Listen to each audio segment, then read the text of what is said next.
They were tiny, fragile, barely 6 weeks old. 3 golden retriever puppies tied to a fire hydrant, left to bake under the brutal Miami sun. No shade, no water, just heat, pavement, and silence. Their paws scorched, their cries faint. People passed, cars drove by. No one stopped, until she did. Clara Monroe, a night shift nurse with nothing left to give, found them during her drive home. But what the traffic camera revealed later, it wasn't just neglect, it was a calculated act of cruelty, one that echoed back to something far darker. Before we begin, where are you watching from? Drop your city in the comments, and if you believe no innocent should suffer in silence, hit that subscribe button, because this story will break your heart and then heal it. Liberty City, a neighborhood tucked within the heart of Miami, simmered like a cast-iron skillet under the wrath of a relentless July sun. At 12:47 p.m., the air clung thick as syrup, with heat waves rippling off the asphalt and every surface hot enough to blister. Thermometers screamed 103 degrees Fahrenheit, but the real temperature, the one in the lungs, on the skin, felt like being slowly cooked from the inside out.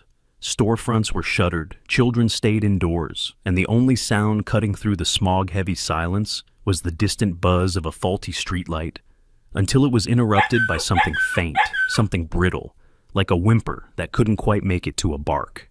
It came from the corner of NW 67th and 12th, beside a faded yellow fire hydrant nearly lost in a patch of sun-cracked sidewalk. There, tangled in a knotted, fraying piece of blue nylon rope, lay 3 golden retriever puppies. No more than 6 or 7 weeks old, their small bodies were limp and panting, bellies swollen from dehydration, their tongues lolling sideways as if the air itself burned. Their fur, once creamy and soft, was now clumped with soot and streaked with grime. One of them, a slightly larger pup with a darker gold stripe along his spine, attempted a wheezing yelp, but it came out as nothing more than a hoarse wheeze.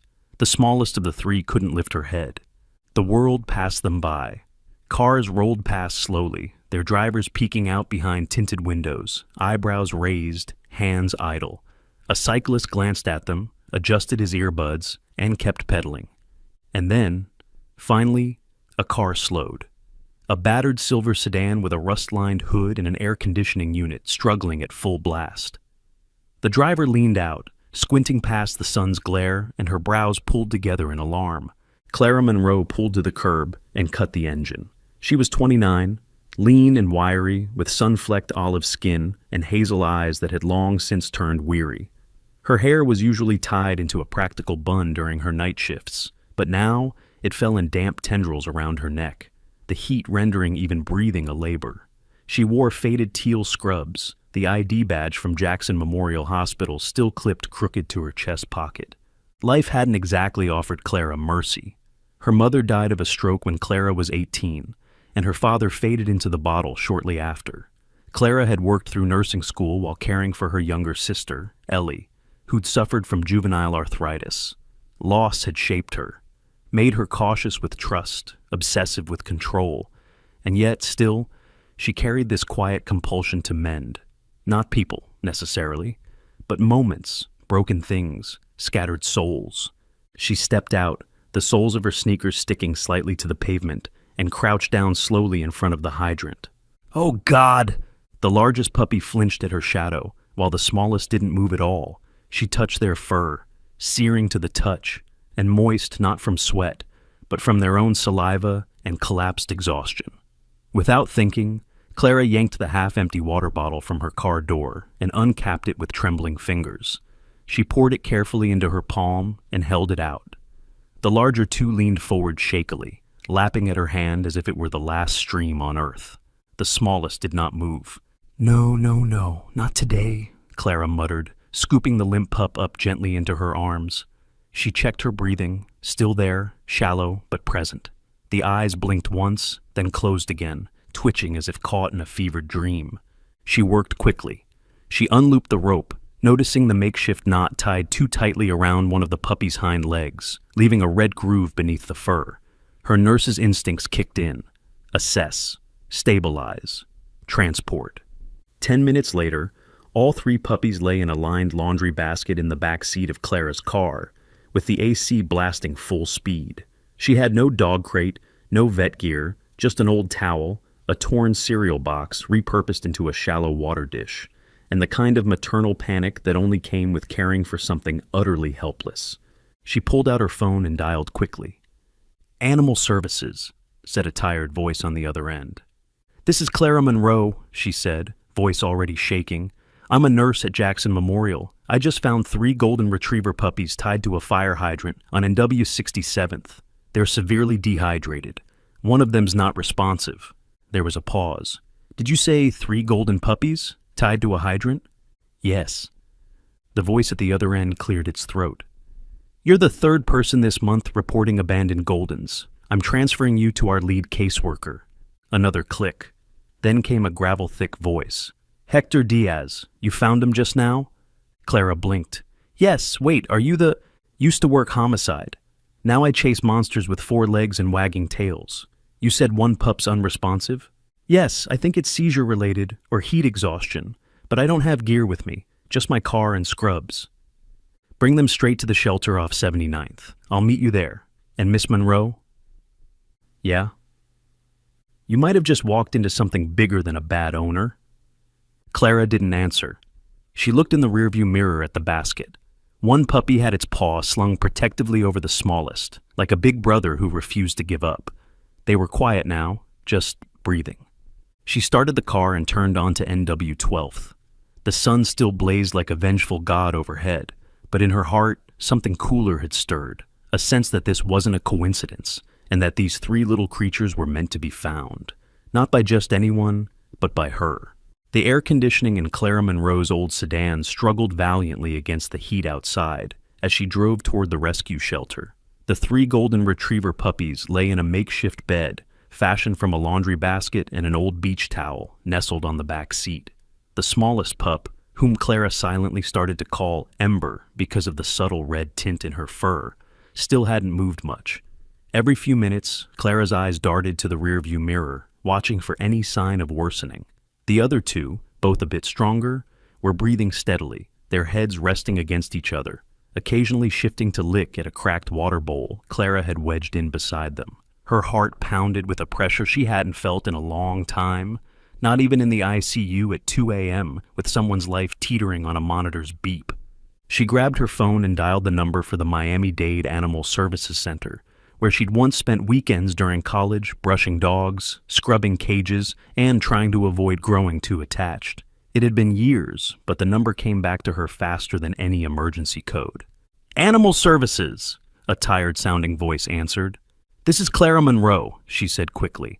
"I found 3 abandoned golden retriever puppies tied to a hydrant on NW 67th. One of them is barely breathing. I think it's heat stroke. I'm bringing them in now." "You said golden retrievers?" the voice asked, now sharper. "Yes, about 6, maybe 7 weeks old. No tags, dirty, weak. The smallest is non-responsive." There was a pause. "Hold on. Transferring you now." The line clicked, and after a moment, another voice came through.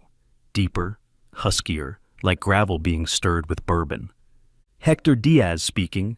"Mr. Diaz," Clara said, trying to sound calm, "I just found 3 Goldens, Hydrant, NW 67th.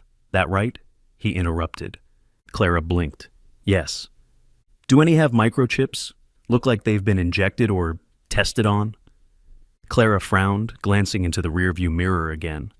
"One has a mark on her belly, like swelling. Maybe a reaction or trauma.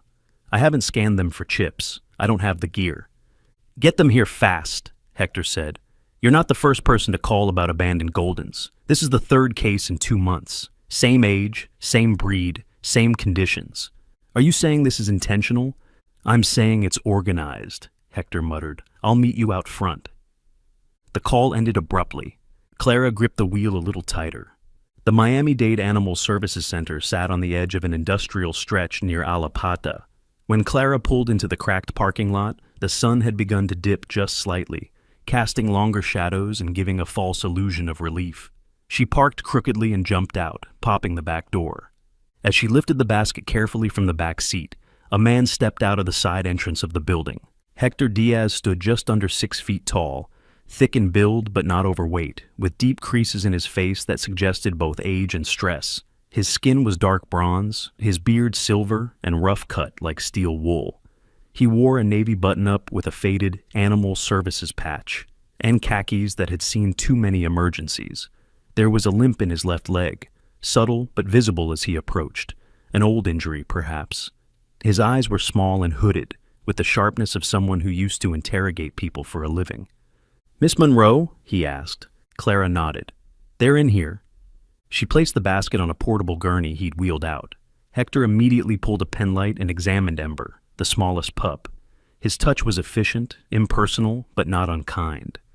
"This one's bad," he muttered. "We'll get fluids going." Behind him, a younger woman with tightly tied braids stepped out. Vanessa Trent, mid-30s, lean and athletic, wearing green scrubs and an ID badge that read Technician Supervisor. She offered Clara a small smile before taking the basket inside, her movements swift but careful. Clara followed them into the building. Inside, the shelter buzzed with soft chaos. Dogs barking behind kennels, fans running at full power, the occasional phone ringing. They rolled the basket into a clinical back room. Vanessa and Hector lifted the puppies onto a stainless steel table and began checking for temperature, hydration, and pulse. Vanessa pulled out a handheld microchip scanner. "No chips," she said after scanning all three. "Nothing active." Hector grunted. "Not surprising. The last litter didn't have any either." Clara blinked. "Wait, last litter?" He nodded, still examining Ember's stomach. "About a month ago, someone dumped 2 Goldens, same age, same condition, on a trail near Coconut Grove, same heat wave. One died before they got to us. The other had a chip, but the owner listed was fake." Vanessa inserted a small catheter into Ember's front leg, attaching a slow drip IV. The puppy twitched, then whimpered faintly. "She's responsive," Clara said, relief washing over her like cool rain. Hector looked at her, his face unreadable. "They're not random drops. Goldens are expensive. Someone is raising them, probably in poor conditions. When they get sick or unsellable, they dump them." Clara frowned. "That's animal trafficking." "It's also Miami," he said dryly. "You'd be amazed what people throw away in this city." Vanessa gently moved the second pup, who Clara had mentally named Blaze, to a separate crate with a cool blanket.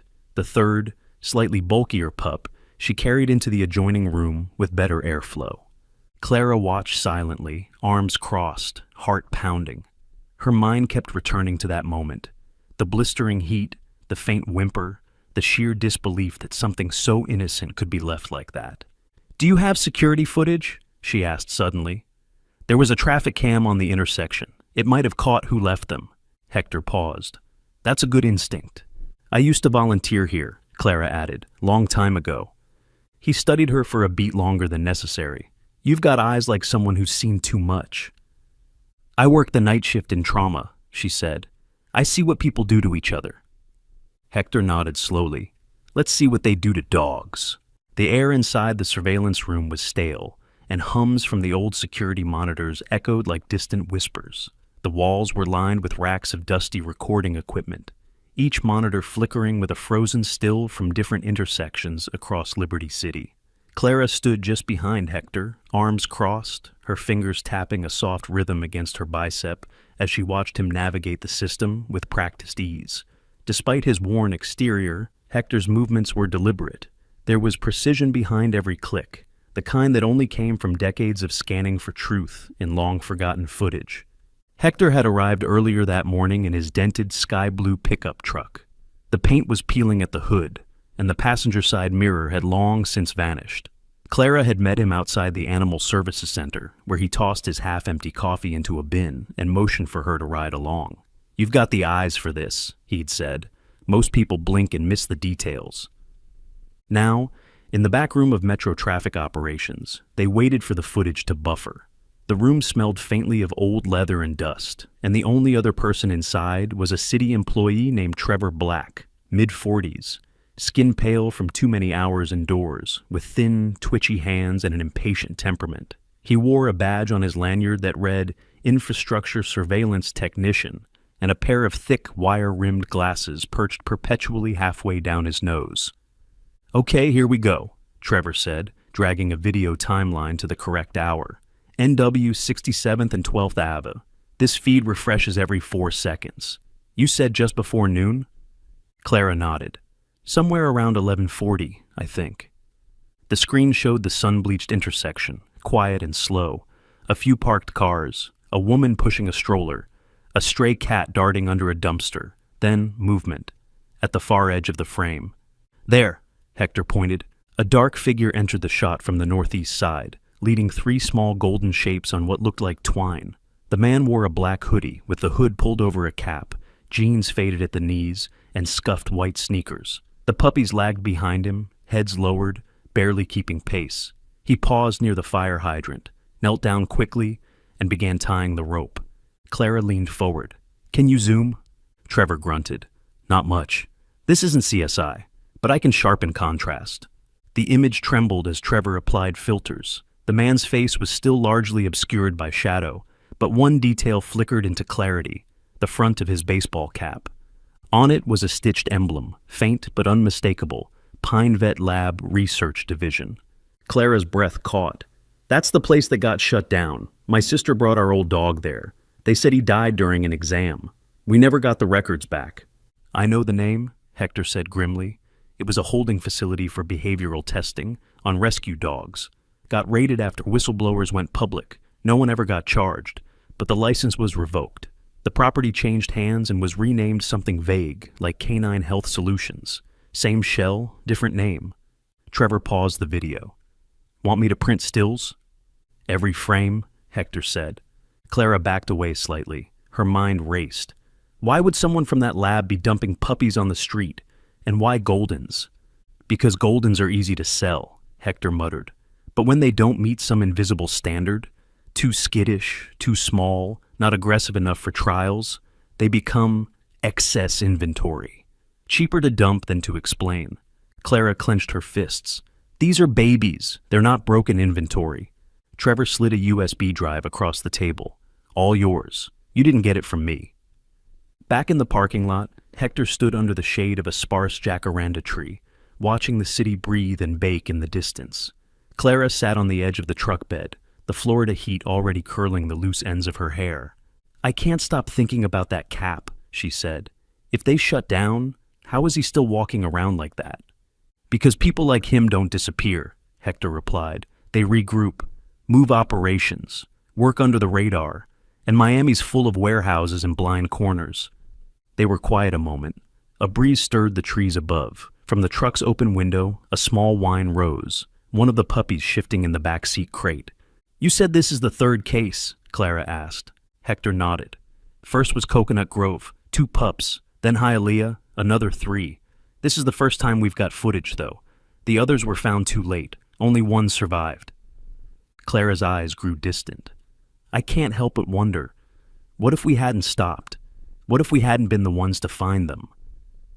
Hector didn't answer right away. He pulled out a small notepad from his back pocket and scribbled something down. What's that? Clara asked. Address. Warehouse the lab used to operate out of. Been listed as under renovation for over a year. No permits pulled. No construction noise. Just an empty name and silence. She took the note. And you want to check it? I've got a contact, he said. But we'll need more than suspicion. People who do this, they don't just vanish because someone asks nicely. As Clara slid into the passenger seat, she glanced once more at the stills from the footage, the puppies, the rope, the faceless man. This wasn't over. It had only just begun. The old warehouse sat just off a dead-end service road near Little River, camouflaged behind graffiti-covered walls and a rusted chain-link fence. It looked like every other forgotten building in Miami's industrial belt.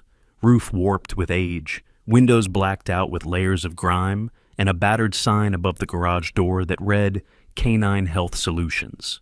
But Clara Monroe knew better. Names changed. Motives rarely did.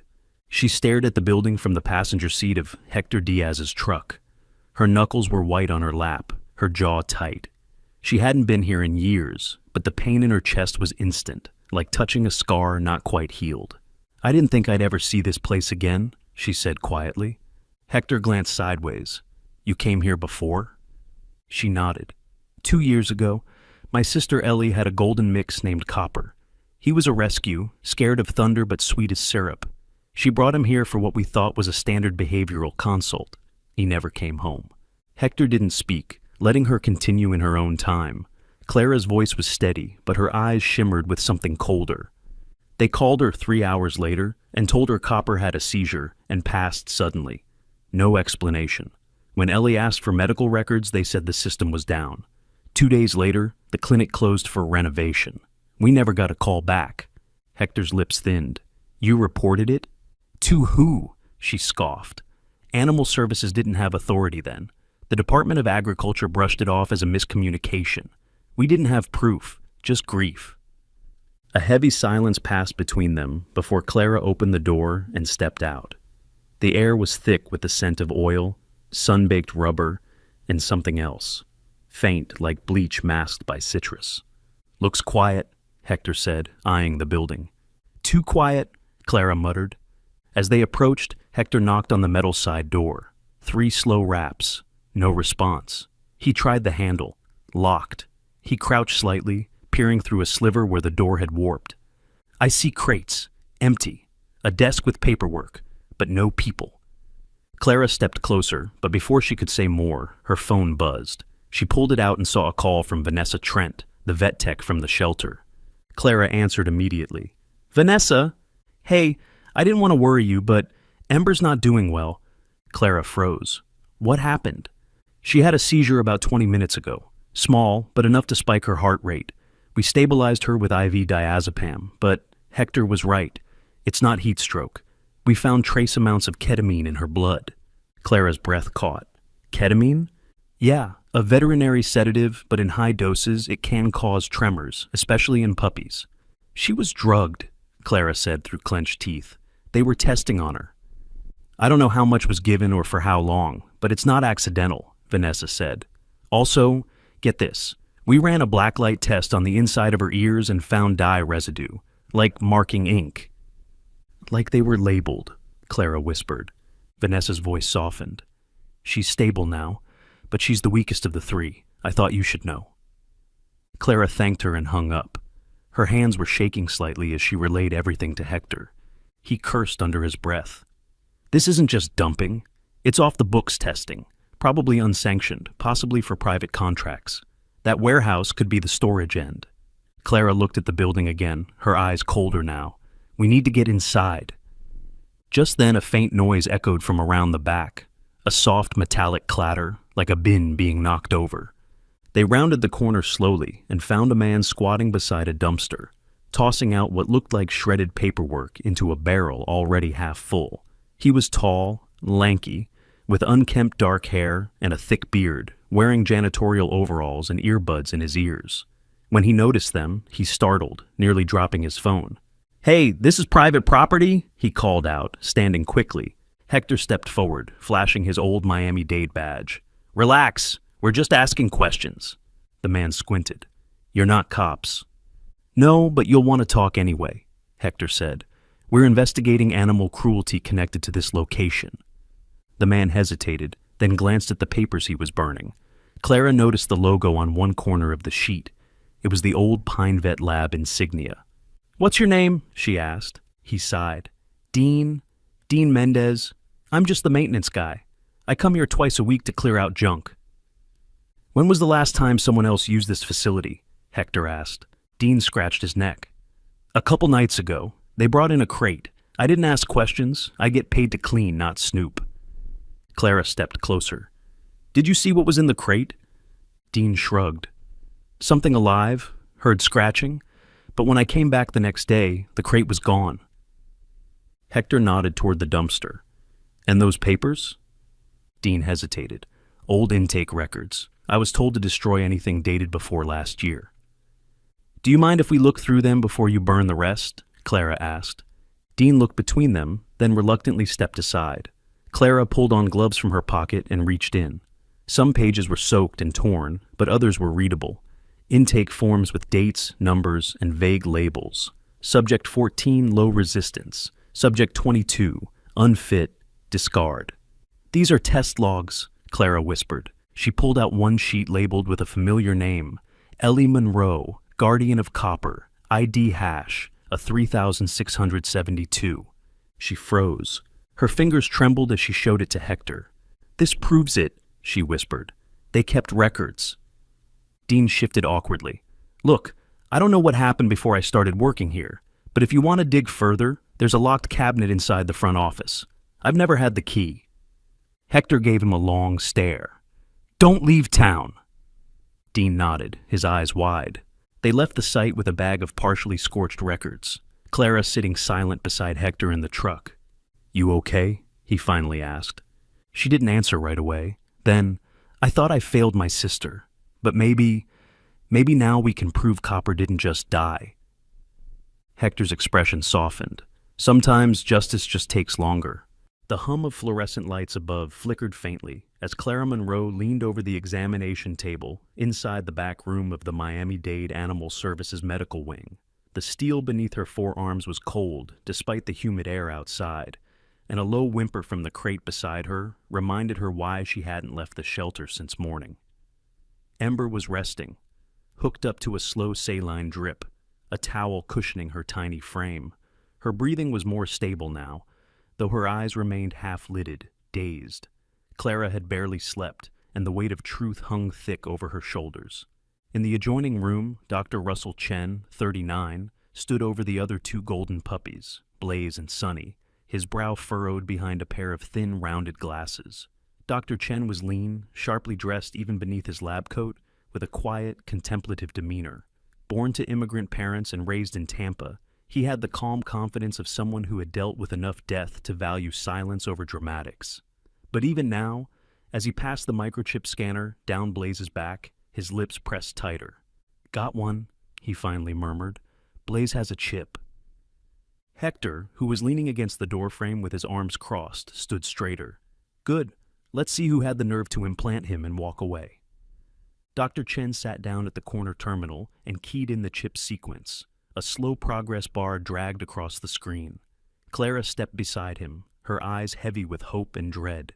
When the result finally blinked to life, a chill passed through the room. "No registered owner," Chen said, his voice flat. "But there's a last recorded scan location." Hector leaned closer. "Where?" Clara's eyes narrowed. "Don't say another abandoned address." Dr. Chen frowned. "Actually, yes. 1111 NW 6th Avenue, flagged in the database as previously affiliated with a group called, wait, Safe Haven Paws Foundation." Clara scoffed. "Sounds like another fake nonprofit." Hector crossed his arms. "That's the third address tied to dumped puppies. Different names, but all turn out to be defunct animal orgs." Dr. Chen nodded. The location was marked inactive after an investigation into misappropriated rescue funds. No criminal charges filed. Clara stared at the screen. "It's a shell game. Change the name, keep the system." Just then, the door to the room creaked open, and Officer Reina Torres stepped in, wearing the charcoal gray uniform of Miami-Dade PD. She was in her mid-20s, hair braided neatly down her back, badge clipped at her waist. Her eyes were sharp, intelligent, and she carried herself with the confidence of someone who had clawed her way into every room she stood in. "Someone say shell game?" Reina asked, lifting one brow. Hector smirked. "Just in time. I was about to ask you to run a property check on an address." She took the note from him and scanned the screen. 1111 NW 6th. I know this spot. It's a warehouse district that went through foreclosure roulette during the pandemic. Last listed owner was Safe Haven Paws, then changed to a cleaning supply company last year. "A cleaning company?" Clara asked, skeptical. "Yeah," Reina nodded, "but no supply trucks, no invoices, no employees registered. Just a name on paper." Clara turned to Hector. "This is a front. First the dog lab, now this. They're rotating sites. We're chasing ghosts." "Ghosts don't leave chipped puppies behind," Hector said. "Someone's getting sloppy." Reina looked over at Blaze, who was drinking slowly from a shallow bowl of water. "You want me to put in a request for surveillance on the property?" "Yes," Hector said, "and run the EIN for that cleaning company. If it links to the lab in any way—" "On it," Reina said, already texting. Meanwhile, Clara knelt beside Ember, stroking her gently between the ears. The little pup stirred, eyes blinking groggily, her limbs twitching slightly. "She's holding on," Clara whispered. Dr. Chen joined her, kneeling. "I started a gentle detox protocol, just to help her flush anything residual. But she's small. If there's more damage beneath the surface..." Clara nodded, biting her lip. "I want to take her home, just for a few nights. She'll rest better." Chen paused. "She's stable, but you'd have to monitor her every 3 hours." "I've done worse," Clara said. "Trust me." Hector looked on silently for a moment, then stepped away, pulling out his phone. Outside, in the corridor, he made a call. It connected with a gravelly male voice. "Hector?" "Ben, I need a favor," Hector said. "You still have that guy who used to do shipping inspections at the port?" "You mean Donnie?" "Yeah, why?" "Ask him if any untagged crates have moved through customs. Small-scale animal shipments. Quiet, one-time-use containers." "You think it's that deep?" "I think someone's treating puppies like disposable inventory. I want to know where they're coming from." Back inside, Clara packed Ember into a lined pet carrier. The pup barely moved, but made a small sound as Clara whispered, "You're coming home, little firelight." As she reached for the door, Raina stepped into her path. "Wait, one more thing," she said. "I did a reverse search on the EIN number tied to the fake cleaning company. And? It's registered under a dummy corporation in Panama." Raina handed over the printout. "But the phone number used for registration? That line is active." Clara looked at Hector. "What do we do next?" Hector's voice was steady. "We let the dogs lead us." The sun had softened into a late afternoon haze as Clara Monroe sat on the shaded patio of Café Cerezo, a quiet spot tucked between a shuttered bookstore and a dusty laundromat along NW 6th Avenue. The scent of ground espresso mingled with the distant waft of motor oil. Across the street, Clara could still see the outline of the abandoned warehouse that had once held Pine Vet's ghost. She stirred her iced coffee absently, her mind elsewhere, on Ember's shallow breathing the night before, on the chip, on Panama, on the paper trail that ended just before anything real began. The city buzzed quietly around her, a distant horn, a dog barking, the hiss of the espresso machine inside. She didn't realize she'd started speaking aloud until the barista gave her a strange glance and walked away. And he was wearing the same hoodie, black, with the Pine Vet logo. You could barely see it in the footage, but "I know that guy." The voice didn't come from across the table. It came from just behind her left shoulder. Clara turned quickly, surprised. Standing there was a man in his early 40s, tanned from long hours outdoors, with a faded baseball cap pushed back atop greasy brown hair. His gray t-shirt was smudged with oil stains, and his jeans were frayed at the knees. His boots were thick with dried concrete, and his eyes, a shade of tired green, were shadowed with something else, guilt or memory. "Sorry," he said, raising a hand. "Didn't mean to eavesdrop. Name's Jude Carpenter. I run a small repair garage 2 blocks down. Overheard you mention a hoodie guy with Goldens?" Clara studied him for a moment. "You saw him?" Jude sat slowly at the edge of the table, not waiting for permission, but moving like a man who didn't want to waste words. "Not clearly, but I've seen someone like that. About a week ago. It was real late. Around 2 a.m. I was working late, welding something noisy, needed air. I went out back and I saw a guy in a hoodie, dark, tall, thin build, leading a crate. Not walking dogs, pulling a crate, like on wheels. No sound, no barking." Clara leaned forward. "Where?" "There's an old alleyway behind the garage. Leads to a set of cargo doors on an empty warehouse near the rail line. Not the Pine Vet one. Different building. Red brick, paint peeling off the back wall like skin. I thought it was shut down. But that wasn't the first time I saw him." She frowned. "How many times?" 3, maybe 4. Every time after midnight. Always alone. Always same route. Once I saw him hand something off to a guy in a van. No plates." Clara's heart thudded. "Do you remember what the van looked like?" Jude nodded slowly. "Dark green, side dented, no rear windows. Same van's been parked near the warehouse a few times this week." Clara pulled out her phone and showed him a still from the surveillance footage. "Is this him?" Jude studied it, squinting. "Hard to say, but yeah, same build. Walks hunched, like he's trying not to be seen." Clara stood up. "Can you show me the alley?" Jude hesitated. Sure, but I can't get involved more than that. I've got enough trouble keeping my garage afloat without crossing whoever these guys are. Clara offered a soft smile. I won't drag you into it. I just need to see. The alley behind Jude's garage was narrow, flanked by tall concrete walls and littered with tire ruts, broken pallets, and old soda cans. At the end of it, partially hidden behind a rusting dumpster, was a metal gate, ajar, unchained. Beyond it stood a small warehouse, unmarked, with faded letters spelling Southridge Storage, barely visible above a crooked loading door. This is it, Jude whispered. I've seen him go through that back door. Once I saw the light flicker on, then go out a few minutes later. Clara peered inside. The warehouse looked derelict. No sound, no scent. But that was what worried her most. Do you know anyone else who's noticed? Jude shook his head. Everyone around here keeps their head down. This part of town's forgotten. You speak too loud, you disappear. Clara took a photo of the loading door, the alley, the van's usual spot. Then she turned back to Jude. Thank you, I mean it. He gave a slight nod, stuffing his hands in his pockets. Don't know what's going on, but if those dogs came from here, whatever you're doing, keep going. She returned to Café Cerezo and called Hector. The line clicked once. What did you find? He asked immediately. Clara relayed everything. Jude, the alley, the crate, the van.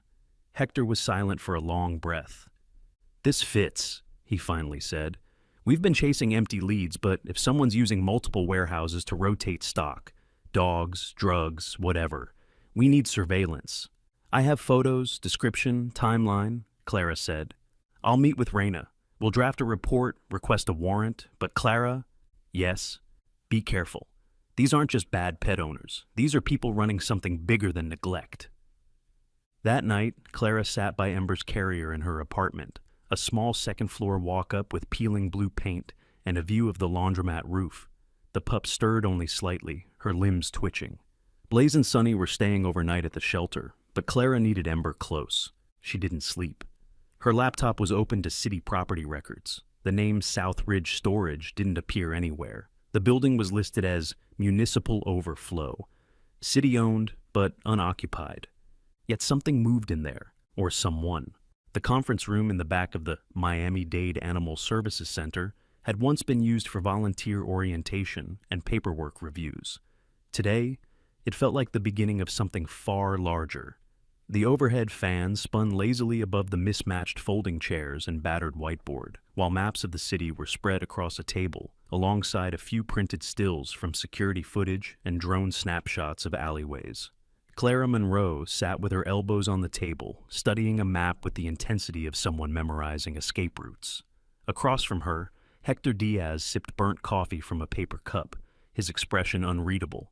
The door creaked open and in stepped Officer Reina Torres. 25, confident, and already scrolling through updates on her department-issued tablet. Reina, a former classmate of Clara's from college before diverging paths pulled them apart, had the calm presence of someone who had been underestimated her entire life. She stood just under 5'7", athletic in build, with tan skin, sharp brown eyes, and a tendency to speak only when something needed to be said. Today, her dark blue detective vest rested over a plain white t-shirt, her badge clipped to the front pocket. Her hair was tied up in a braided bun, and a slight smear of car grease on her elbow betrayed her hands-on approach. "So we're calling it what?" she asked, glancing up from her notes. "Operation Golden Flame," Clara replied without looking up. "For the dogs, and for Ellie." Reina nodded, a small flicker of warmth in her eyes. Then, "Let's bring some light." Over the past 48 hours, the pieces had begun to form a picture. Multiple addresses tied to defunct nonprofits, all linked by vague shell corporations and ghost shipments. 3 separate sightings of unregistered animal crates being moved into the back of abandoned warehouses near rail lines and industrial zones. One warehouse near the train yard where Jude had spotted a crate at 2 a.m., another by the bay, registered under a cleaning company with 0 employees. And now, thanks to Reina's clearance, a 3rd location just outside of Wynwood, with security logs showing brief energy spikes between midnight and dawn. All the buildings are in city blind spots, Reina noted. No official surveillance coverage, not enough infrastructure to warrant patrol routes. They're smart, Hector said, rotating crates through different warehouses, never staying long enough to get caught. It's not just about the dogs anymore. Raina tapped her screen and displayed a list of recent hospital entries for private vet clinics across Miami. 2 independent clinics reported golden retriever puppies brought in with collapsed veins and injection trauma, both by different clients, both unregistered, both claimed they found them wandering. Clara's jaw clenched.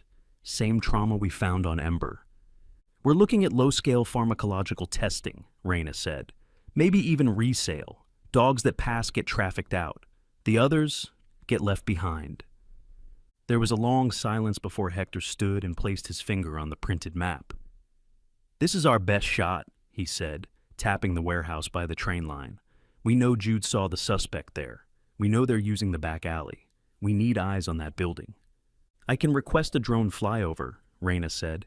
Keep it discreet. Thermal scans if needed. Good, Hector said.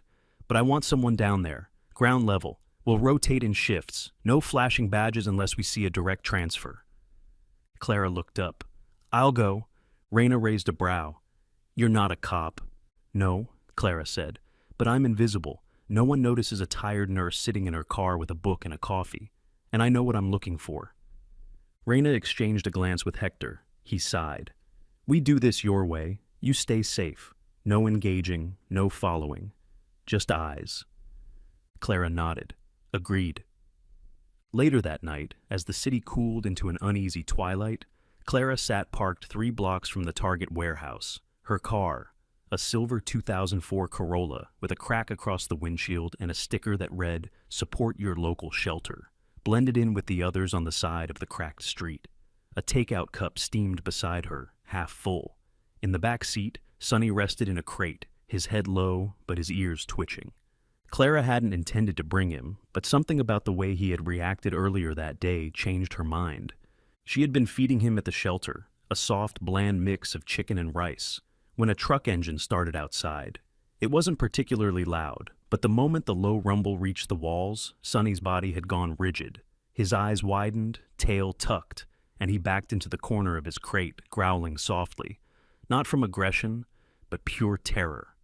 Hector had seen it too. He remembers something, he murmured. Something awful. Now, in the quiet of her car, Clara watched as Sonny stirred again. A delivery truck passed by slowly, and Sonny pressed his body to the edge of the crate, silent but trembling. Clara reached back to soothe him, but her hand froze when she caught movement in the side mirror. A shadow, long and hunched, slipped into the alley across the street. A second figure followed. Both wore dark clothing. One carried a duffel bag. The other dragged a metal crate, small, on wheels. No barking, no sound. Clara hit record on her phone, aiming the camera through the side mirror. The figures disappeared behind the gate. She texted Raina immediately. 2 suspects just entered rear of Southridge Storage, one with crate. Raina's response was instant. Hold, back up on the way, stay put. Clara's heart pounded. Sonny gave a soft whine. A moment later, the sound of something metallic being locked echoed through the alley. Then silence again. Clara gripped the steering wheel. Her mouth was dry. Her body screamed to do something, anything. But she didn't move. Not yet.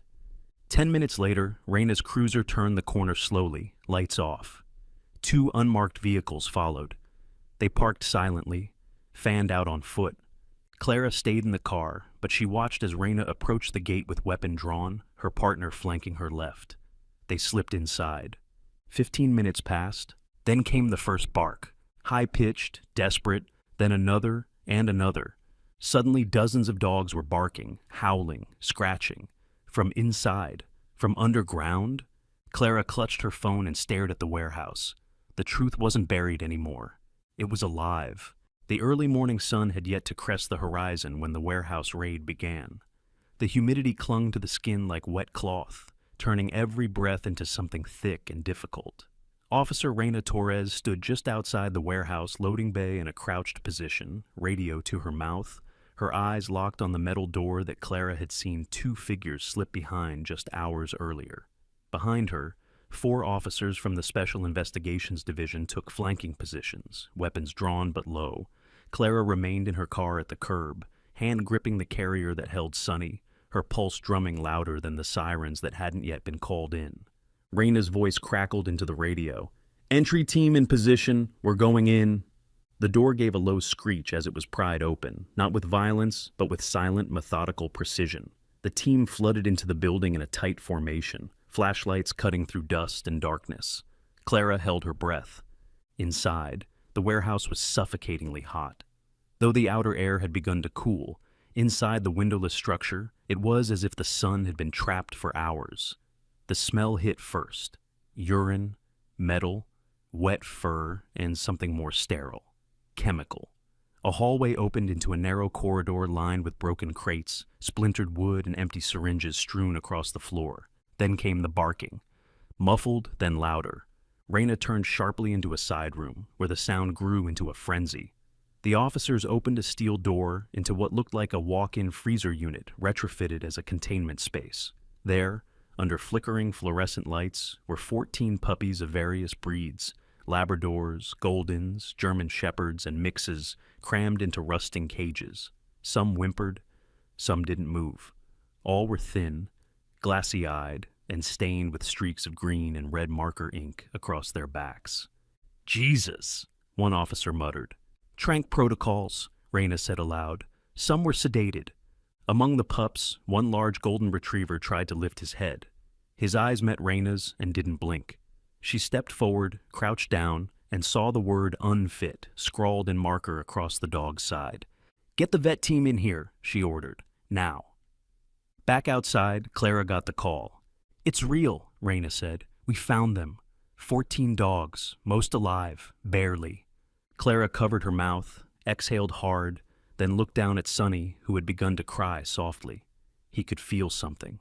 She could too. Minutes later, Hector Diaz pulled up in his pickup truck, grumbling about the heat as he swung the door open. His shirt clung to his back, and his steps were stiff, but his eyes sharpened as Raina met him at the warehouse entrance. "You'll want to see this," she said simply. They walked past the evidence markers, past the syringes and shredded files, until they reached a cluttered office at the rear of the facility. Raina pointed to a desk piled with unmarked brown envelopes, a broken laptop, and a half-empty box of vials labeled only with numbers. In the corner of the room sat a man in cuffs, hood removed, face pale despite the heat. Dr. Nathan Voss, once respected, now disgraced. He was in his mid-50s, bald at the temples with thin blonde hair tied loosely at the nape. His lab coat was stained at the hem, and his eyes were void, empty, sunken, yet somehow defiant. The stench of sweat and chemical lingered on him. He didn't speak, but the badge clipped to his collar was unmistakable. Pine Vet Research Director, retired. Clara entered behind them and froze. "That's him," she said, voice barely above a whisper. "That's the man Ellie spoke to before Copper died." Hector's jaw clenched. "You're done, Voss." Still, Voss smiled, a lazy, almost pitiful curve of the lips. "I was helping the industry," he muttered. "Accelerated trials, safe methods, early results save lives." "You used animals that were never yours," Raina snapped. "You drugged them, caged them, discarded them when they didn't perform." "They weren't pets," he said flatly. "They were prototypes." Clara stepped forward before Hector caught her wrist gently. "He's not worth your breath," Hector said. "We've got what we need." Outside, animal rescue teams began unloading crates and setting up triage stations. Dr. Russell Chen was already present, sleeves rolled, sweat dotting his brow, as he examined the sedated dogs one by one. Each pup was scanned, photographed, and logged. "Most are undernourished," he said. "Some injected with sedatives, others with unknown compounds. I'll send samples to the lab, but we'll need a larger facility to treat them all." Clara nodded. "We'll fundraise. I'll reach out to media. These dogs deserve a second chance." As they spoke, one of the crates was wheeled out. Inside lay a German Shepherd puppy, no more than 2 months old, unmoving but breathing. Clara bent down and touched his paw. The pup flinched slightly, then nudged toward her hand. "He's still in there," she whispered. "They all are." Back at the station, Dr. Voss was processed, charged with multiple counts of animal cruelty, illegal experimentation, and operating without a license. The press hadn't picked it up yet, but Clara knew it would. She'd make sure of it. That night, as the shelter prepared for intake, Clara stood beside Hector outside the medical wing. "Why golden flame?" he asked suddenly. She smiled softly. "Because goldens burn with trust, no matter how often they're betrayed. And because if something is set on fire, someone should light it with purpose." He nodded. "And Ellie?" Clara looked up at the stars. "She'll know." The first morning Clara Monroe woke up with 3 puppies in her apartment felt unreal. The air still smelled faintly of antiseptic and peanut butter, a strange but comforting mix. Morning light filtered through half-closed blinds, painting soft golden stripes across her hardwood floor. On a pile of folded blankets near her old reading chair, Ember, the smallest of the trio, stretched her legs, rolled to her side, and sighed. Beside her, Sunny, ever the watcher, had already perked up at the sound of Clara's feet hitting the floor, tail sweeping rhythmically. Blaze, the largest, lay sprawled under the dining table, belly up, snoring with a kind of innocence that made Clara's chest tighten. All 3 were healing now, not just physically, but emotionally. Their coats had started to regain their natural softness, their appetites had returned, and Ember, who once struggled to lift her head, now barked playfully at her reflection in Clara's full-length mirror. Clara knelt by them, rubbed behind each ear in turn, and whispered the same thing she did every morning. "You made it, and now the world knows." She wasn't exaggerating. 3 days earlier, she had posted a video on her modest Instagram account, a raw, emotional compilation of their story. The footage was simple. Shots of the fire hydrant under the burning sun, shaky glimpses of Ember in the car, the drone clip from the raid on the warehouse, and finally, the 3 puppies curled together in a clean bed, safe and whole. She didn't include the most graphic content, just the truth. Her voice narrated over the images, steady, clear, and laced with conviction. That video had now surpassed 5 million views. It had been shared by national animal rights organizations, picked up by major media outlets, and sparked a wave of petitions calling for stricter oversight of research facilities and greater transparency from shelters and clinics statewide. The hashtags #GoldenFlame and #JusticeForEmber trended for 72 hours straight. One morning, while Blaze napped at her feet and Sunny barked at a pigeon on the windowsill, Clara was contacted by Channel 7 News for a live segment. She hesitated at first, unsure if her voice carried enough authority. But then she remembered what Hector had told her. "You don't have to shout to be heard, just speak like someone who's not afraid of silence." So she did, and people listened. At the same time, at a community center in Little Havana, Hector Diaz stood at a wooden podium before an audience of students, volunteers, and city workers. Dressed in a worn gray blazer, his hair combed but still defiantly silver, he spoke plainly with the same gravel-thick voice that had once commanded interrogations. "The law can only do so much," he told them. "What changes the world is not always punishment. It's empathy. It's action without expectation. That's how monsters are exposed. That's how lives are saved." He didn't mention his limp, the scar behind his left ear from a case gone bad, or the nights he spent doubting the point of it all. But he mentioned Clara, and the puppies, and the way a simple decision to stop the car had unraveled something that no official investigation ever could. Meanwhile, at a garage tucked behind an old fish market, Jude Carpenter wiped grease from his fingers and slid out from beneath the chassis of a shelter van. He'd spent the last 2 days doing full maintenance on all of Miami-Dade Animal Services transport vehicles, free of charge. He told no one why. Didn't want a plaque or a thank you video. When Clara dropped by with a box of dog biscuits and a sandwich, he just smiled and said, "You fixed something bigger. I'm just tightening bolts." And across town, Officer Reina Torres stood in full uniform outside the Miami-Dade Police Precinct, flashing cameras capturing her promotion ceremony. She had been recommended for early advancement due to her work exposing the illegal testing operation.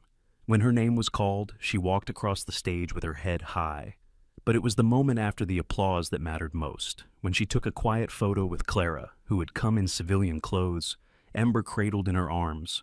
No filters, no posing, just truth. By the end of the month, the Florida State Attorney's Office announced the formation of a task force investigating illicit veterinary practices, with Reina named as one of the co-liaisons. And Clara, She didn't return to her hospital job, at least not yet. Instead, she took a temporary role at a new animal recovery center, established in collaboration with local nonprofits and funded by a flood of community donations. She began hosting weekly puppy and people support groups where adopters and survivors, both human and canine, shared their stories. Sunny, Blaze, and Ember became icons of recovery, not just because they were cute, but because they had endured. Sunny still flinched at loud engine noises, and Ember sometimes froze when someone reached too fast. But they were alive. They played. They trusted. And they loved Clara with a kind of fierce loyalty that no trauma could undo. One evening, Clara sat on the floor of her apartment with all 3 puppies piled across her lap like golden anchors. The room was quiet save for the sound of Blaze gently gnawing on a stuffed fox. Her phone buzzed, a message from Ellie. "Copper would have been proud of you. I know I am." Clara stared at the words, her throat tightening. She looked down at the trio of miracles in her arms and whispered, "We're just getting started." Outside, the city moved on. Cars passed, lives resumed. But in that small space where fire hydrants once meant danger, where alleys once meant silence, something golden now burned quietly. A flame that would not die. Sometimes, what saves the world isn't a grand gesture. It's a quiet act of mercy. A nurse who stops her car. A trembling puppy who still dares to trust. A mechanic who speaks up when others stay silent. In the rush of daily life, it's easy to believe our actions are too small to matter. But Scripture reminds us, whatever you did for one of the least of these, you did for me. Matthew 25:40. When we care for the voiceless, the wounded, the forgotten, we walk in his footsteps. And in the warmth of 3 healing puppies, we are reminded that hope doesn't shout. It whispers and waits to be answered. If this story touched your heart, help it reach someone who needs a reminder that good still exists. Share this story. Leave a comment to bless others. And if you believe in second chances, for dogs, for people, for all of us, comment amen below. May God bless you for every kindness you carry. And don't forget to subscribe for more stories of love, courage, and redemption.